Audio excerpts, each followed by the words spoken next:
oui, alors dis donc ça. Les niveaux, ils arrivent là. On est censé avoir ça.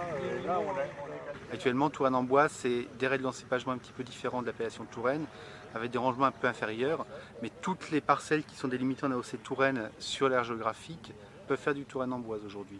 Demain, ils voudraient recentrer ça sur les meilleurs terrains. Et pour ça, le syndicat a proposé des principes de délimitation qui ont été discutés avec une commission d'enquête, qui ont été validés, et à partir de ça, on travaille avec les experts pour transformer, faire affiner, faire évoluer ces principes en critères de délimitation, et à partir de ces critères de délimitation, faire une délimitation parcellaire à l'intérieur de la délimitation parcellaire qui existe pour l'appellation Touraine. Il y a le passage de...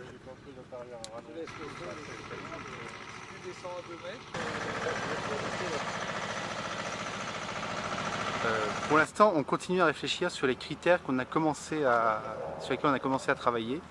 Et pour ça, on passe un petit peu partout sur le terrain. On commence en même temps à ébaucher un petit peu ce qui pourrait être une délimitation et en continuant à réfléchir aux critères. Et on regarde pour chaque endroit la situation, donc si on est près de la Loire, loin de la Loire, si on a de la pente, si on n'a pas de pente, comment c'est orienté. Après, on regarde aussi le sol. En particulier si le fonctionnement hydrique est correct ou pas, si ça résuffit suffisamment. On regarde s'il y a de la pyrosite dans le sol, si c'est limoneux, pas limoneux. Tout ça, c'est des éléments qui vont se retrouver exprimés dans les critères quelque part. Qu'est-ce qu'on regarde encore? On peut avoir aussi des critères plus ou moins climatiques. On va éviter les bas-fonds, les zones qui sont plus potentiellement gélives que les autres.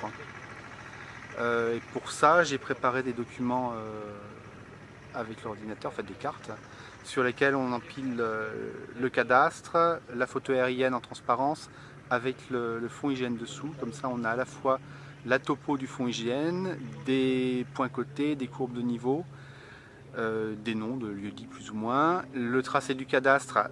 Dans le cadastre, j'ai gardé que la délimitation en AOC Touraine à l'intérieur de laquelle on travaille, et puis la photo aérienne qui nous permet de voir si c'est boisé, s'il y a des vignes, enfin, qui rend vraiment très parlante la carte. Le document que j'ai fait, donc on voit la photo aérienne qui est superposée avec le fond IGN, dont on peut lire les éléments principaux.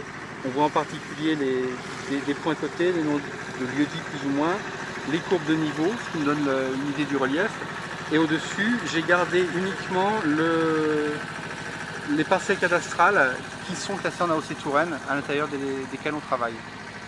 Donc la délimitation qu'on a à faire, elle est à l'intérieur des parcelles qui sont déjà représentées en appellation Touraine. Très argileux. Si la carte n'est pas trop fausse, Qui est coloré, il y a des taches grises, il y a des taches pourpres. Alors ça, que disent le... Là, ça me demande des observations complémentaires quand même, parce qu'on Oui. est probablement... Non, alors, de toute façon, Une pollution du monde. de toute façon